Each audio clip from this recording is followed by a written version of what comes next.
Hai guys, assalamualaikum warahmatullahi wabarakatuh. Selamat datang kembali di channel aku, Lisana Akhila. Gimana kabar kalian semuanya, sehat?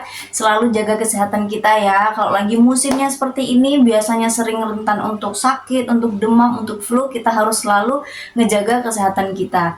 Kita hari ini bakal ngobrol topik yang bikin penasaran banyak orang, terutama buat kalian yang baru aja nikah atau lagi nunggu hari H. Nah, pernah nggak sih kalian kepikiran apa aja yang bakal berubah di tubuh perempuan, di tubuh wanita setelah terjadi malam pertama? What? Nah, aku tahu banget malam pertama ini tuh sering banget jadi bahan obrolan yang diem-diem. Ada yang deg-degan, ada yang penasaran, bahkan mungkin ada yang diem-diem googling sebelum hari pernikahan. Apa yang terjadi ketika malam pertama, gimana caranya biar nggak canggung di malam pertama. Nah, kita bakal bahas video ini setelah kalian mengalami malam pertama di hari pernikahan kalian, apa yang akan terjadi di fisik perempuan, di fisik mempelai wanita. Sebelum kita mulai video ini, buat kalian yang baru bergabung, langsung aja di subscribe channel ini, karena channel ini bakal ngebahas soal kehidupan rumah tangga, tentang problematika rumah tangga, dan apa yang akan terjadi setelah hari pernikahan. Tapi kali ini agak spesial karena kalau ngomongin malam pertama itu pasti ada rasa campur aduk, seneng, penasaran, bahkan sampai deg-degan. Tapi di balik momen spesial itu ada perubahan tubuh yang bakal terjadi terutama buat perempuan, terutama buat pengantin wanita. Dan penting banget untuk tahu biar kalian lebih siap, nggak kaget-kaget amat ketika malam pertama itu sudah terjadi. Yuk langsung aja kita masuk ke pembahasannya. Perubahan apa sih yang terjadi di tubuh perempuan ketika setelah mengalami malam pertama? Setelah mengalami malam pertama. Yang pertama, perubahan elastivitas Miss V. Nah, setelah berhubungan seksual pertama kali, area kewanitaan kita akan menyesuaikan dengan aktivitas yang baru. Aktivitasnya berubah, bisa terasa lebih longgar, menebal, atau bahkan sedikit bengkak. Nah, jangan panik ya kalau kalian ngerasain hal itu. Ini bukan berarti, wah berarti punyaku rusak nih. Tidak, enggak teman-teman. Tubuh kita tuh pintar banget. Area ini bakal kembali ke kondisi semula setelah beberapa hari. Jadi kalau ada yang khawatir pasangan kalian bakal ngeh, suami kalian bakal ngeh, itu santai aja teman-teman. Tubuh kita itu punya mekanisme penyembuhan secara alami. Nah, oh iya, ada juga yang mungkin ngerasa perih atau nyeri ringan gitu. Nah, itu juga wajar banget kok, apalagi kalau saat malam pertama sedang berlangsung. Pasti kalian kan ngerasa canggung. Nah, tips dari aku, komunikasi itu penting banget teman-teman. Jangan lupa juga gunakan pelumas alami tubuh dan pelumas tambahan kalau kalian perlu. Yang penting kita menjalani hubungan seksual pertama kali itu dengan nyaman. Kalau kalian belum nyaman, bilang aja, jangan dipaksain ya teman-teman. Karena ini bukan lomba maraton ya, jadi pelan-pelan aja nikmatin step-stepnya perlahan. Kalau kalian mau tahu step-stepnya malam pertama, boleh nonton di video sebelumnya ya. Terus perubahan apa yang kedua? Perubahan pada payudara. Nah, yang kedua ini perubahan di area payudara.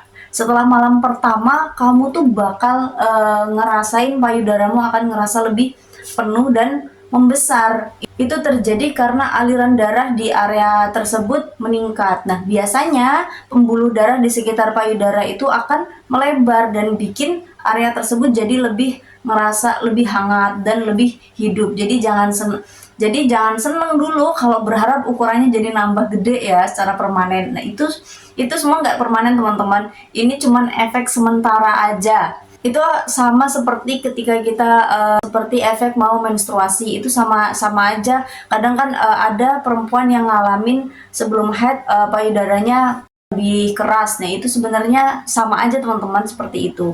Nah, selain itu juga ada beberapa orang yang mungkin ngerasa payudaranya jadi lebih sensitif. Karena ada yang bilang ini efek bunga tidur cinta. Ya, sebenarnya ini cuma reaksi tubuh aja, yang pasti yang reaksi tubuh aja yang lagi beradaptasi. Jadi kalau pasangan kalian bilang, "Loh, kok jadi gedean sekarang, lebih lebih kenyal ya gitu, misal jawabnya santai aja, ini lagi upgrade sementara ya teman-teman, nggak permanen.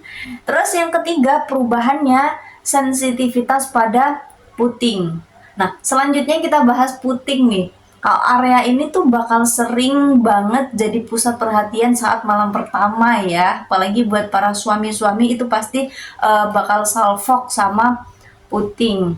Nah, kenapa itu terjadi? Karena aliran darah di area tersebut itu meningkat drastis. Respon tubuh saat bergairah itu membuat puting ngerasa lebih keras dan mengencang. Jadi buat beberapa perempuan ini terasa nyaman, tapi ada juga yang malah jadi lebih sensitif sampai geli gitu teman-teman. Jadi kalau pasangan kalian tiba-tiba bercandain itu, ini keras banget kayak tombol lift gitu misal, itu anggap aja itu pujian teman-teman. Tapi kalau nggak nyaman, jangan ragu untuk ngomong sama pasangan kalian ya, karena yang penting di malam pertama itu saling pengertian, bukan cuman brutal tapi saling pengertian.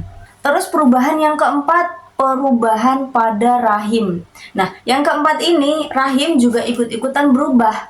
Setelah malam pertama, rahim biasanya jadi lebih aktif dan sedikit bergeser dari posisinya. Tapi jangan mikir yang aneh-aneh dulu ya teman-teman. Ini cuma pergeseran sementara karena kontraksi yang terjadi saat kamu menikmati hubungan intim tersebut.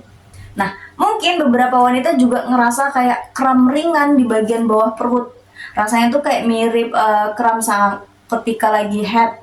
Tapi nggak bahaya teman-teman. Kalau kalian rasa terlalu nyeri, coba istirahat aja dulu, kompres air hangat di area bawah perut tersebut. Ingat, tubuh kita itu cukup fleksibel. Jadi apapun yang kamu rasakan setelah malam pertama, hampir semuanya normal.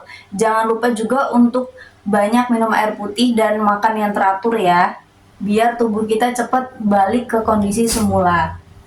Terus perubahan yang kelima apa? Perubahan produksi hormon bahagia. Nah, yang terakhir, hal yang paling asik nih, hormon bahagia. Setelah malam pertama, tubuh wanita biasanya memproduksi hormon serotonin dan hormon oksitosin. Nah, hormon dua ini akan lebih banyak diproduksi daripada biasanya. Nah, serotonin ini bikin kamu ngerasa lebih rileks, lebih bahagia, bahkan bisa senyum-senyum sendiri tanpa alasan jelas. Kalau pasangan kalian kamu bilang, oh kamu jadi glowing banget pagi ini, itu efek hormon bahagia teman-teman. Nah, sementara kalau hormon oksitosin atau yang biasanya disebut hormon cinta bikin kamu ngerasa jadi lebih deket dan intim dengan pasangan. Ini tuh hormon yang sama yang diproduksi biasanya saat pelukan, saat ciuman. Jadi sehabis malam pertama kamu akan tiba-tiba ngerasa, ih kok aku jadi sayang banget sama diri sendiri, aku jadi ngerasa sayang banget sama pasangan kita. Berarti kedua hormon tersebut bekerja sangat baik di hari setelah malam pertama. Nah, setelah tahu perubahan-perubahan tadi, aku harap kalian gak perlu khawatir atau cemas lagi. Semuanya itu normal. Kalau ada yang terasa kurang nyaman, jangan ragu untuk obrolin sama pasangan kalian. Kalau pasangan kalian tidak bisa mengatasi juga, jangan lupa untuk konsultasi ke dokter. Dan satu hal lagi teman-teman, malam pertama itu bukan tentang seberapa sempurna atau berhasilnya, tapi soal saling memahami dan menikmati momen bersama pasangan baru kita. Jadi nikmati prosesnya, jangan terlalu banyak ekspektasi, dan yang penting usahakan semuanya nyaman dirasakan berdua. Gimana teman-teman? Semoga obrolan kita kali ini bisa bikin kalian lebih tenang dan siap menghadapi malam pertama. Kalau kalian punya pengalaman atau pertanyaan, boleh langsung aja ketulis di kolom komentar. Aku bakal seneng banget buat baca dan jawabin komentar kalian ya. Terima kasih yang sudah nonton video ini. Jangan lupa untuk klik tombol like, komen, dan subscribe biar kalian gak ketinggalan video-video terbaru dari aku. Terima kasih yang sudah menonton. Assalamualaikum warahmatullahi wabarakatuh. Bye-bye.